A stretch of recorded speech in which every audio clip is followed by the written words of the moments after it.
to the world of Terramentia. Today we're bringing you more class party combinations for a 4-man group to inspire you at your table for your adventure. If you're like me, building characters is half the fun of playing the game, as well as figuring out how I'm going to build this character to fit into this unique band of heroes. In our game, we love the archetype of having a tank, a damage dealer, and a party healer in our groups. It's not needed to play our game. It can help in the earlier levels as they can be quite deadly. But today we're bringing you another combination of that party archetype. But first I wanted to let you know a great way to support us is our Patreon. For $3 a month, you can get a mini adventure every month complete with map.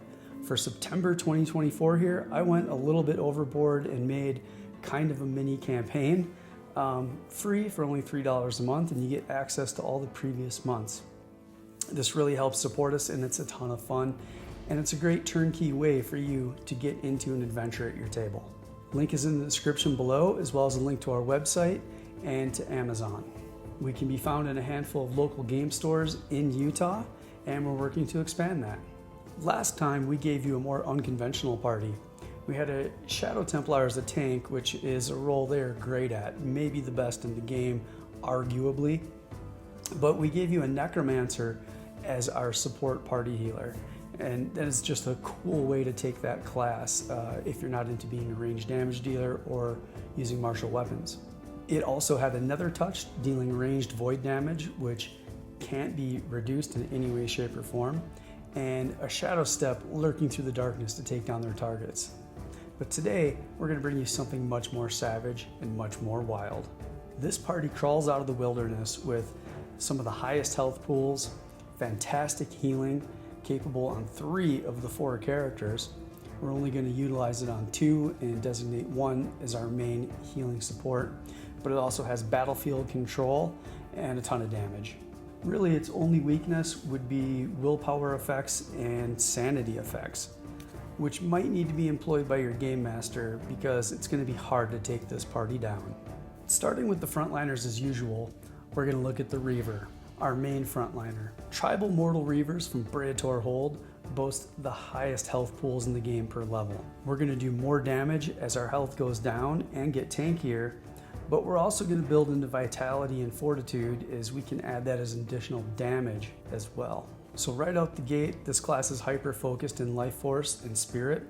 So we're going to put 2 points into Life Force, and for our 4 main attribute points, we're going to go 2 into Strength and 2 into Vitality. The only other role we're going to fill in this party for this Reaver is going to be maybe some intimidation tactics. So feel free to spread some points around later for those purposes and your flavor. But right now we're just going to build as a pure combat, do what we do best, and just hit things hard. Since we're not going to put much into finesse or wits, we're going to be pretty slow when it comes to the speed rotation and getting into combat. But that's not going to be important to us. The important thing is going to be battlefield position. So we're going to pick a couple abilities early on to help with that, like Reposition, Power Leap, and Leaping Assault. The other key ability we're going to take here would be Knockdown Attack. Knockdown targets receive additional damage die, so that's going to help our party pump out even more damage. This class has the fewest amount of ability choices along the way, but its core combat package is so strong that it just gets inherently. It will at least afford us to take a couple of roleplay options for abilities that's not going to hurt us at all. We'll take Ancestral Guidance to help with awareness checks, and we'll also look at getting Volatile Nature to help with that intimidation. So if having something around like 99 health at level 6 appeals to you, this is your class. Next, lore-wise, we have their counterpart, the Blood Shaman. This is going to be our designated party support for this makeup and for this build. They can be a ranged damage dealer and also pretty good with martial weapons. Today we're going to go with an even split between Life Force and Mind. So we have some magic damage, some spell damage, as well as our support for the party, our heals for the party. They have as much health as the Weapon Master does, but they're also going to lead with their wisdom. The Blood Shaman will use their guidance ability to help the party regain spirit and mana when out of combat. Later this is usable in combat, and the bonuses can be doubled if there is a Reaver within 30 feet. It's a good thing we brought a Reaver. So with our even split of Life Force and mana, starting out, we're also going to do an even split that's very focused, putting 2 points into Vitality and 2 points into wits. We're not going to need to be fast on this class either, as going towards the end of combat, the combat round, can be beneficial to us when we're ready to get some heals out to people that need it. Some starting specializations to take would be first aid, fast talking, and tracking.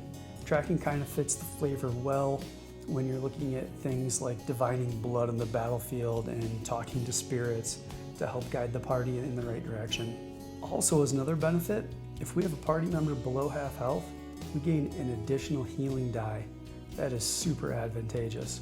We won't be able to make full use of our Fury abilities, just like the Reaver has, adding our Fortitude and damage to attacks, but we will make use of another Reaver synergy called Reaver's Camaraderie. And as long as the Reaver is within 30 feet of us, we both get +3 to hit with attacks with martial weapons. We get our main healing spells early on. One is going to be for the tribe. This is going to be a massive healing spike. And then we have a smaller heal called Adrenaline Boost, but it brings some utility as well, as it can move that ally up 1 in the speed rotation for combat. That's pretty cool. As we level up, we'll probably want to take Hemorrhage for our ranged magical attack. That'll be our mainstay there. And then we'll also take Curse to debuff enemies, and we'll want Spiritual Inspiration so our allies can resist debilitating effects, or have a better chance to at least. Now we'll add in the Arctic Druid. This is going to be our damage dealer and weather controller. They can absolutely be a main party support, but for this case, we're going to all in on intellect and mind, and we're just going to do magical damage and battlefield control. This is a class that seems to surprise people the most at some of our demos.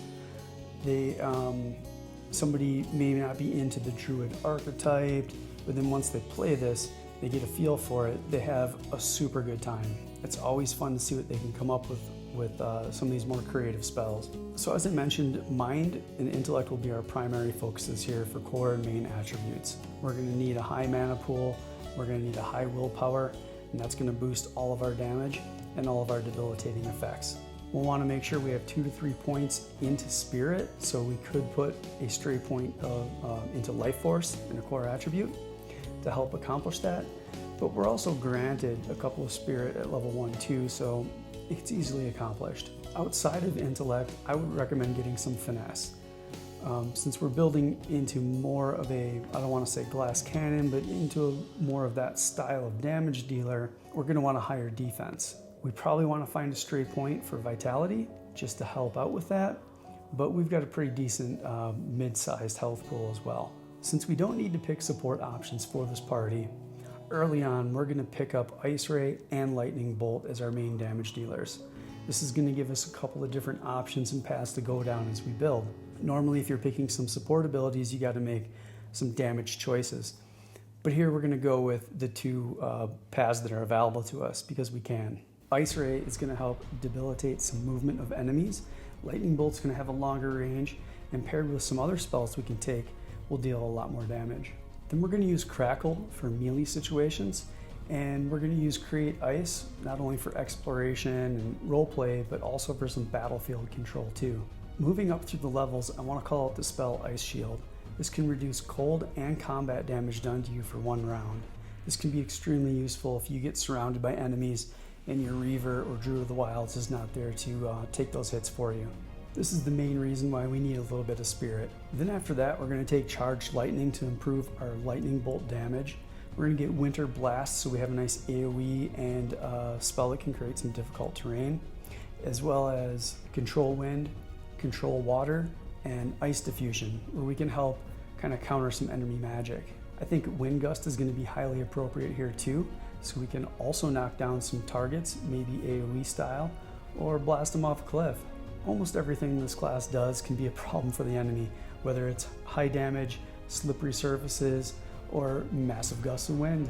Finally, we have the Druid of the Wilds, another class that can be ranged DPS, a frontliner, or a party support. We're going to make use of all 3 the best we can, but we're mainly going to focus on our animal forms and shapeshifting as a frontliner. This is a spirit-focused class, but we're going to start with some well-rounded attributes. We're going to start with 1 into life force and 1 into mind at the beginning, and then almost solely focus on life force after that.